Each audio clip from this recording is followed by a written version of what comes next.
पंचमोऽध्यायः श्रीगणेशाय नमः। भवकानन वैश्वानरा, अज्ञानतमच्छेदका भास्करा, पूर्णसाक्षी परात्परा, भक्ता खरा सदयतु। गंगाजळ जैसे निर्मळ, तैसे तुझे मन कोमल, तुझसी स्तविता प्रेमळ, सत्वर त्याते पावसी। विशेष गंगाजळाहून आपुले असे महिमान, पापताप आणि दैन्य तुमच्या स्मरणे निवारते। स्वामी चरित्र कराया श्रवण, श्रोते बैसले सावधान, प्रसंगाहुनी प्रसंग पूर्ण, रसभरीत पुढे पुढे। ज्यांचे सबळ पूर्व पुण्य, तया झाले स्वामी दर्शन, ऐसे चोळप्पा आदी करून, भाग्यवंत सेवेकरी।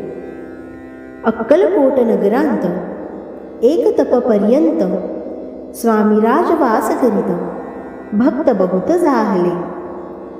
वार्ता पसरली चहूकडे, कोणासी पडता साकडे, धाव घेती स्वामींकडे, राजे रजवाडे थोर थोर।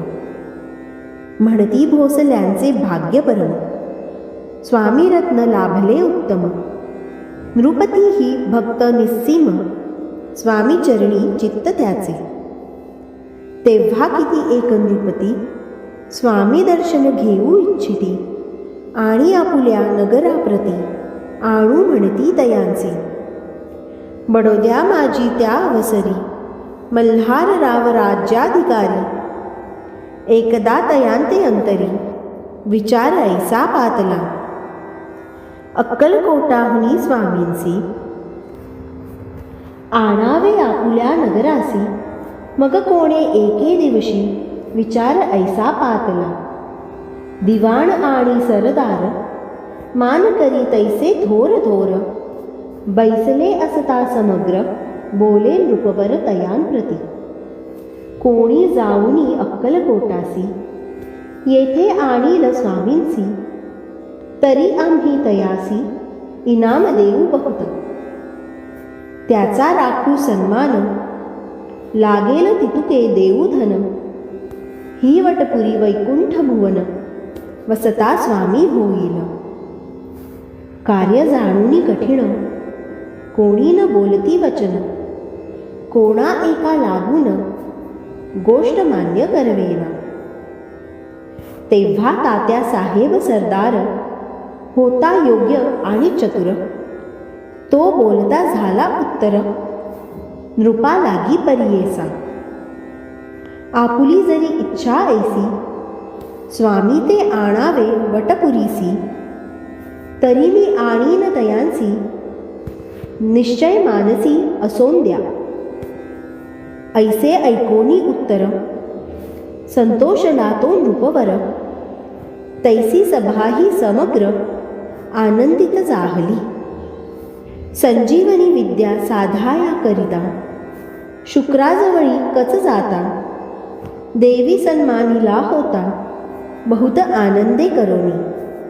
नृपतीसह सकळ जने, त्यापरी तात्यांसी सन्माने, गौरवोनी मधुर वचने, यशस्वी म्हणती तया। बहुत धन देत नृपती, सेवक दिधले सांगाती, जावया अक्कलकोटाप्रती, आज्ञा दिधली तात्या ते।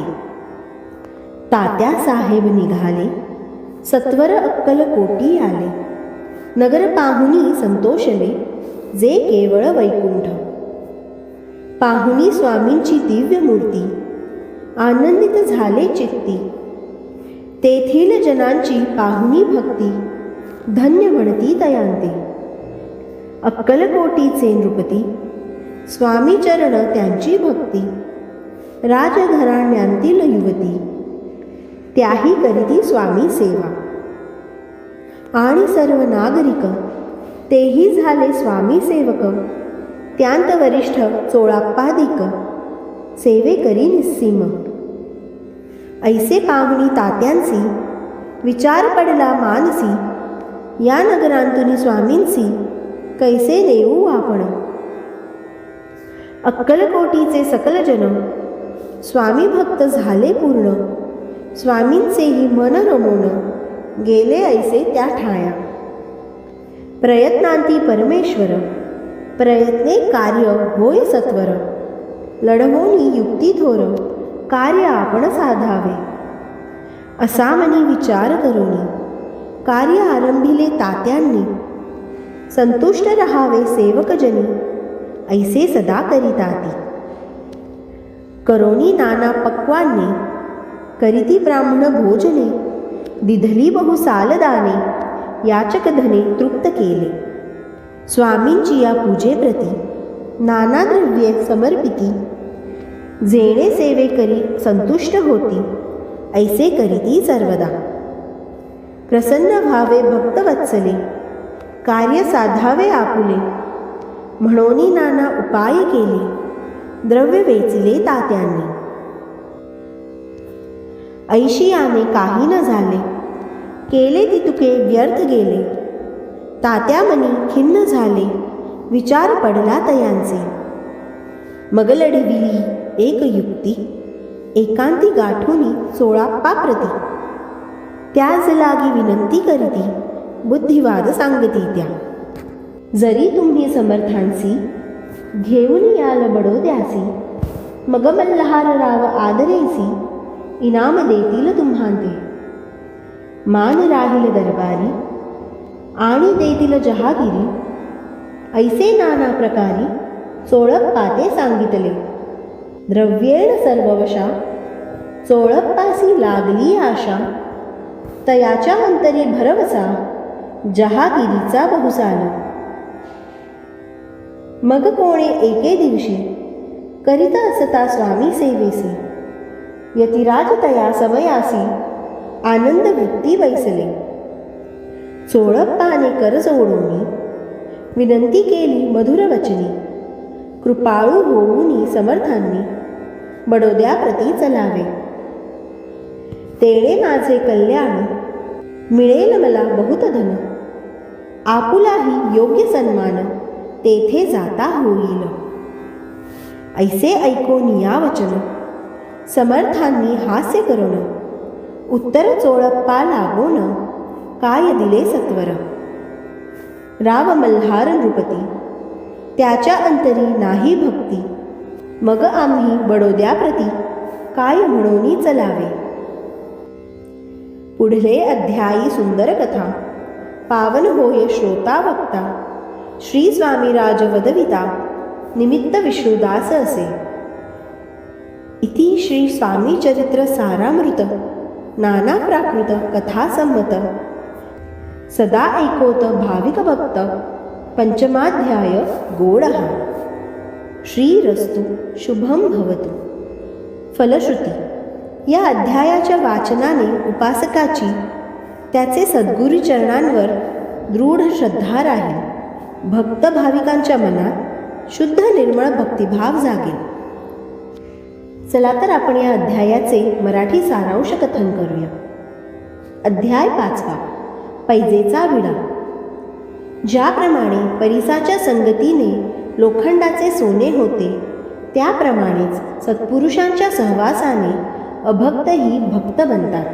त्यांच्या मनोवृत्तीत बदल होतात. अक्कलकोट संस्थानात कोणी एक स्वामी समर्थ नावाने सिद्धपुरुष आहेत. त्यांच्यामुळे त्या संस्थानाचा नावलौकिक वाढतोय, ही वार्ता कानोकानी बडोद्याच्या मल्हारराव राजांच्या कानी गेली. त्यांनी आपल्या नगरात त्या स्वामींना घेऊन येण्यासाठी एकदा दरबारात आपल्या सेवकांना पैजेवर आवाहन केले. ह्या कार्यासाठी पैजेचा विडा ठेवण्यात आला. पैज लावून स्वामी समर्थांना बडोद्यास घेऊन येणाऱ्या सरदारास मोठे बक्षीस जाहीर करण्यात आले. तेव्हा ती अवघड कामगिरी करून तो पैजेचा विडा जिंकण्याच्या कामी तात्यासाहेब नावाचा एक सरदार पुढे आला. राजे मल्हारराव यांच्याकडून बरेच धन आणि सेवकवर्ग सोबत घेऊन तात्यासाहेब अक्कलकोटास त्या कामगिरीवर आले. त्यांनी इथे येऊन अन्नदान, धनदान, विप्रभोजने इत्यादी गोष्टी करून श्रींचे मन जिंकण्याचा प्रयत्न केला. नाना उपाय योजले, पण त्यांना काही स्वामींचे मन जिंकून त्यांना बडोद्यास घेऊन जाणे शक्य होईना. तेव्हा त्यांनी चोळप्पासच धनलोभ दाखवून त्यास तशी महाराजांना बडोद्यास घेऊन येण्याची विनंती केली. द्रव्यलोभापोटी चोळप्पानेही महाराजांना बडोद्यास चालण्यास विनंती केली. परंतु महाराजांनी मात्र मल्हाररावाचे मनात श्रद्धाभक्ती नाही हे ओळखून त्या प्रस्तावास नकार दिला. श्री स्वामी समर्थ.